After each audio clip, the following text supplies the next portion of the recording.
RJ பாலாஜியின் பரபரக்க வைக்கும் புதிய த்ரில்லர் திரைப்படம் ரன் பேபி ரன் இப்போது காணுங்கள் உங்கள் டிஸ்னி பிளஸ் ஹாட்ஸ்டாரில். Link in the description. IBC Mangai நேயர்களுக்கு வணக்கம். இன்னைக்கு பெண்ணால நிகழ்ச்சியில நம்ம பார்க்க போற டாபிக் என்னன்னு கேட்டீங்கன்னா ஹேர் லாஸ்.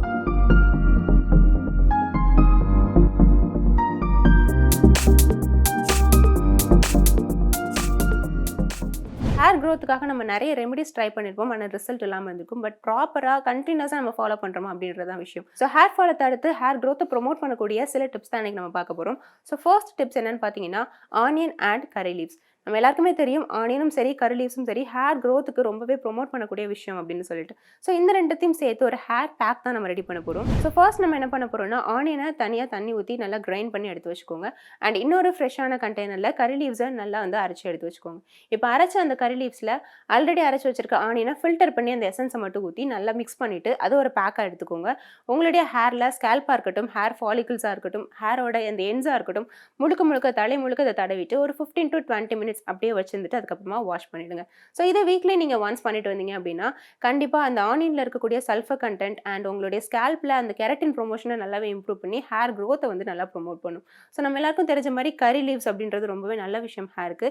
இது நீங்கள் எப்போல்லாம் ஹேருக்கு எடுத்துக்கிறீங்களோ அதே நாட்களில் கொஞ்சமாக அந்த லீவ்ஸை நல்லா ஃப்ரெஷ்ஷாக க்ளீன் பண்ணிவிட்டு அப்படியே சாப்பிட்டுட்டு வந்தால் கூட எக்ஸ்ட்ரா உங்களுக்கு ஹேர் க்ரோத்துக்கு இது ப்ரொமோட் பண்ணும். ஸோ அடுத்த விஷயம் ஃபெனிக்ரிக் அண்ட் ஹைபிஸ்கஸ். ஹைபிஸ்கஸோட லீவ்ஸாக இருக்கட்டும், ஃப்ளாஸாக இருக்கட்டும், இந்த ரெண்டுமே ஹேர் க்ரோத்துக்கு ரொம்பவே ஹெல்ப்ஃபுல்லாக இருக்கும். அண்ட் ஃபெனிக்ரிக் அப்படின்றது நல்லாவே சூட்டை தணிக்கும் தலையில். ஸோ சூடுனால ஹேர் ஃபால் ஆகுறது இதனால ரெடியூஸ் ஆகலாம். ஸோ ஃபெனிக்ரிக்கை நம்ம என்ன பண்ண போகிறோம்னா முந்தின நாள் நைட்டே நல்லா சோக் பண்ண போகிறோம். மறுநாள் காலையில் அதே தண்ணியோடு எடுத்து இதை அப்படியே நல்ல பசை மாதிரி அரைச்சி எடுத்துக்கோங்க. உங்களுக்கு நல்லாவே கிரைண்ட் ஆகி செம பேஸ்ட்டாக இருக்கும் இல்லையா, அந்த மாதிரி கன்சிஸ்டன்சி வரைக்கும் நல்லா ஃபைனாக அது கிரைண்ட் பண்ணணும். கிரைண்ட் பண்ணிவிட்டு இது கூட நம்ம எடுத்து வச்சிருக்கிற அந்த ஹைபிஸ்கஸோட லீவ்ஸும் சரி ஃப்ளாஸும் சரி இது ரெண்டுத்தையும் மிக்ஸ் பண்ணி கொஞ்சமாக பரடாக அரைச்சி எடுத்து வச்சுக்கோங்க. ஸோ இந்த பேக்கையும் நம்ம ஃபர்ஸ்ட் ஆனியன் பேக் எப்படி வச்சுருந்தோமோ அதே மாதிரி வச்சுருந்துட்டு நல்லா ஒரு 15 to 20 minutes ஊற விட்டுட்டு அதுக்கப்புறமா லூக் வார்ம் வாட்டரில் க்ளீன் பண்ணிடுங்க. ஒரு மைல்டான ஷாம்பு போட்டுக்கோங்க. ஸோ இதையும் நீங்கள் வீக்லி ஒன்ஸ் பண்ணலாம். ஸோ ஃபஸ்ட்டு பண்ண அந்த ஆனியன் ஹேர் பேக் நீங்கள் எடுக்கிறீங்க அப்படின்னா இந்த பேக் எடுக்க வேணாம், ரெண்டுத்தில் ஏதாவது ஒரு பேக் மட்டும் ஃபாலோ பண்ணுங்கள். ஸோ மூணாவது டிப் என்ன அப்படின்னு பார்த்தீங்கன்னா ஆலோவேரா அண்ட் ஆலிவ் ஆயில். நம்ம எல்லாருக்குமே தெரியும் ஆலோவேரா அப்படின்றது எல்லா விஷயத்துக்குமே யூஸ் ஆகும், ஒரு மல்டி பர்பஸ் ஜெல் அப்படின்னே சொல்லலாம். ஸோ இந்த ஆலோவேராவை எந்த அளவுக்கு நீங்கள் தலையில் ஸ்கேல்புக்கு யூஸ் பண்ணுறீங்களோ அந்த அளவுக்கு ஸ்கேல்போட ஹெல்தினஸ் என்ரிச் ஆகிட்டே இருக்கும். ஸோ ஆலோவேரா ஒரு 2 டீஸ்பூன் எடுத்துக்கோங்க அண்ட் 3 டீஸ்பூன் ஆலிவ் ஆயில் எடுத்துக்கோங்க. ரெண்டையும் நல்லா மிக்ஸ் பண்ணிவிட்டு உங்கள் ஹேர் முழுக்க தடவிட்டு பேக் மாதிரி போட்டுக்கோங்க. ஸோ ஒயிட் கலரில் காட்டன் கிளாத் உங்களுக்கு கிடச்சதுன்னா அந்த கிளாத்தையும் நீங்கள் மேலே போட்டு கவர் பண்ணிடலாம். ஸோ தட் எக்ஸஸாக இருக்கக்கூடிய பொல்யூஷன்ஸ் உங்களுடைய ஹேரில் ஒட்டாமல் இருக்கும். அண்ட் அதுக்குள்ளே இருக்கக்கூடிய அதே எசன்ஸ் எவாப்ரேட் ஆகி உங்களோட ஹேருக்குள்ளே இன்னும் டீப்பனாக ஒர்க் பண்ணுறதுக்கு இது ஹெல்ப் பண்ணும். ஸோ இதையும் உங்கள் ஹேரில் நீங்கள் அப்ளை பண்ணிவிட்டு 15 to 20 minutes கழிச்சு வாஷ் பண்ணிடலாம். இந்த ஆலோவேரா போட்டு நம்ம க்ளீன் பண்ணும்போது கண்டிப்பாக நீங்கள் ஷாம்பு போடணும் அப்படின்ற அவசியம் இருக்காது. பட் ஆலிவ் ஆயில் உங்களுக்கு ரொம்ப என்ன பசையாக தெரியுது அப்படின்னா மைல்டான ஷாம்பு போட்டுக்கோங்க. அதர்வைஸ் ஷாம்பு இல்லாமல் வாஷ் பண்ணாலே இது ரொம்பவே நல்லாயிருக்கும். அண்ட் இந்த ஆலிவ் ஆயில் அப்படின்றது கொஞ்சமே வால்யூம்னஸாக காட்டும். ஸோ எப்பவுமே தலைக்கு எண்ணெய் தேய்ச்சி குளிச்சுட்டு அதுக்கப்புறமா ஷாம்பு அப்ளை பண்ணலாம் ஒரு மாதிரி டென்ஸான ஃபீல் இருக்கும் இல்லையா, அந்த ஃபீல் இருக்கும். ஸோ ஓவர் எண்ணெய் பசையாக இருக்க மாதிரி இருந்தால் கண்டிப்பாக மைல்ட் ஷாம்பு யூஸ் பண்ணிக்கோங்க. ஸோ இதுக்கப்புறமா ஷாம்பு அப்படின்னு வரும்போது ரெகுலராக நம்ம கெமிக்கல் இருக்கக்கூடிய ஷாம்புவை யூஸ் பண்ணி கொஞ்சம் நேச்சுரலான ஷாம்பு மாறினா நல்லாயிருக்கும் அப்படின்னு நினைப்பாங்க. கண்டிப்பாக நேச்சுரல் ஷாம்பு போடுறது அப்படின்றது ஹேர் க்ரோத்தையும் கண்டிப்பாக ப்ரொமோட் பண்ணும். ஸோ எப்படி இந்த நேச்சுரல் ஷாம்பு ரெடி பண்ணுறது அப்படின்னு கேட்டிங்கன்னா சோப் நட்ஸ் அப்படின்னு சொல்லுவாங்க இல்லையா, ரீத்தா அப்படின்னு சொல்லுவாங்க, சின்னதாக ஜாதிக்காய் மாதிரி இருக்கும். ஸோ இது நம்ம என்ன பண்ண போகிறோம்னா ஒரு மஸ்லின் கிளாத்தில் எடுத்துக்கோங்க. ஒரு பேனில் 1 cup ஆஃப் வாட்டர் போட்டுட்டு அந்த மஸ்லின் கிளாத்தில் அந்த சோப் நட்ஸோட சேர்த்து அதில் போட்டு நல்லா பாயில் பண்ணுங்கள். ஓரளவுக்கு பாயில் ஆனதுக்கப்புறமா 10 minutes சிம்மில் வச்சுக்கோங்க.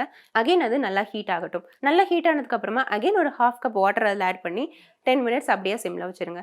ஸோ இந்த ப்ராசஸ் முடிஞ்சதுக்கப்புறமா மஸ்லின் கிளாத்தை வெளியில் எடுத்துகிட்டு கொஞ்சமாக ஸ்க்வீஸ் பண்ணிங்க அப்படின்னா சோப் சொல்யூஷன் மாதிரி உங்களுக்கு வரும். அது தனியாக ஒரு கண்டெய்னரில் கலெக்ட் பண்ணி வச்சுக்கோங்க. ஸோ இது கூட 1 tablespoon of amla powder and 1 tablespoon of shikakai இது ரெண்டத்தையும் மிக்ஸ் பண்ணிவிட்டு உங்கள் தலையில் போட்டுட்டு ஒரு 5 minutes நல்லா மசாஜ் கொடுங்க. மசாஜ் கொடுத்ததுக்கப்புறமா அப்படியே நீங்கள் வாஷ் பண்ணிடலாம். ஸோ எந்த ஒரு ஷாம்பூ வேறு எதுவுமே நீங்கள் எக்ஸ்ட்ரா யூஸ் பண்ண தேவையில்லை, ஏன்னா அதில் சீகக்காய் இருக்குது. ஸோ இந்த நேச்சுரல் ஷாம்பூவை நீங்கள் வாரத்தில் ஒரு டைம் யூஸ் பண்ணிட்டு வந்தீங்க அப்படின்னா உங்கள் ஹேர் ரொம்ப ஹெல்த்தியாக இருக்கும். அண்ட் ஸ்கேல்பில் இருக்கக்கூடிய இச்னஸாக இருக்கட்டும், டேண்ட்ரஃபாக இருக்கட்டும், வேறு ஏதாவது இஷ்யூஸ் இருந்தாலும் சரி இது கொஞ்சமாக ரெக்டிஃபை பண்ணிட்டே வரும். ஸோ நான் சொன்ன இந்த டிப்ஸ் எல்லாத்தையும் ஃபாலோ பண்ணி பாருங்கள். ஏதாவது ஒரு டிப்பை தொடர்ந்து நீங்கள் கண்டினியூவாக ஒரு 2 to 3 months ட்ரை பண்ணிங்க அப்படின்னா நல்லாவே ரிசல்ட் தெரியும். ஸோ ட்ரை பண்ணி பார்த்துட்டு எப்படி இருந்தது அப்படின்றத மறக்காமல் கமெண்ட் செக்ஷனில் தெரியப்படுத்துங்க. மேலும் வேறொரு பெண்ணால நிகழ்ச்சியில் நான் உங்களை மீட் பண்ணுறேன். until then bye bye. RJ பாலாஜியின் பரபரக்க வைக்கும் புதிய த்ரில்லர் திரைப்படம் ரன் பேபி ரன் இப்போது காணுங்கள் உங்கள் டிஸ்னி பிளஸ் ஹாட்ஸ்டாரில். Link in the description. நான் தியேட்டர்லேருந்து வந்திருக்கேன்னு சொன்னாங்க. தியேட்டரில் பண்ணாத கொடுமை இப்போ பாலா சாரால் பண்ண முடியாதுன்னு நினைக்கிறேன். அங்கே அவ்வளோ விக்ரஸாக ட்ரைனிங் நடக்கும். ஏதாவது ஒரு சின்ன சீன் தப்பு பண்ணிட்டோம்னா கையில் எதற்கும் எடுத்து அடிப்பாங்க. அப்படியெல்லாம் துரத்திலாம் நான் அடி வாங்கியிருக்கேன். ஸோ இது வரைக்கும் வந்து உங்களோட ட்ரெஸ்ஸிங்காக இருக்கட்டும், இல்லை உங்களோட பேச்சு, அந்த ஆட்டிடியூடாக இருக்கட்டும், இதெல்லாம் பார்த்துட்டு யாராவது வந்து இவங்களுக்கு ரொம்ப ஆட்டிடியூடு, ரொம்ப திமிரு அப்படின்னு சொல்லிட்டு உங்களுக்கு கமெண்ட்லாம் பண்ணியிருக்காங்களா ஆன் த ஃபேஸ்?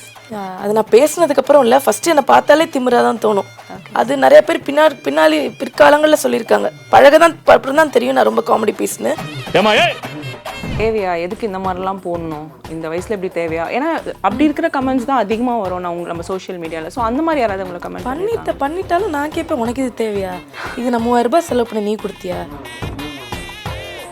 சூடு எனக்கு அந்த மாதிரி ஒரு இஷ்யூமே இருந்ததில்லை. எனக்கு வந்து வாய்ப்பு கிடைக்கலையேன்னு நான் வருத்தப்பட்டதில்லை, நம்மளுக்கு காசு இல்லையேன்னு வருத்தப்பட்டதில்லை, நம்ம வீட்டில் சும்மா இருக்கோமேன்னு வருத்தப்பட்டதில்லை. என் லைஃப்பில் எல்லாமே நிறைவாக நடந்துட்டுருக்கு. அது அம்மா கிட்டே இருந்தப்பையும் சரி, இப்போ கல்யாணம் பண்ணதுக்கப்புறமும் சரி, எல்லாமே அதாவது பொசிஷனில் ஃபாலோ ஆயிருக்குன்னு தான் சொல்லணும்.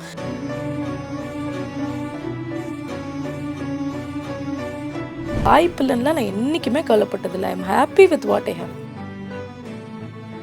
உங்களுக்கு கேட்டதே 2 ரிக்வெஸ்ட் தான். ஒன்று மொட்டை அடிக்கணும், ஒன்று ஒல்லி ஆகணும். மொட்டை அடிக்கிறதுக்கு நான் உடனே ஓகேன்னு சொல்லிட்டேன்.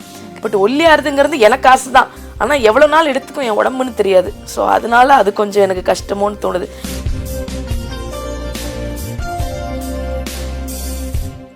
ஹலோ கோயம்புத்தூர், ஓன் பிஸ்னஸ் நம்ம இருக்கிற ஊர்லேயே பண்ணுறது அப்படின்றது சாதாரண விஷயம் கிடையாது. அந்த விஷயத்த நீங்கள் பண்ணிட்டு இருக்கீங்களா?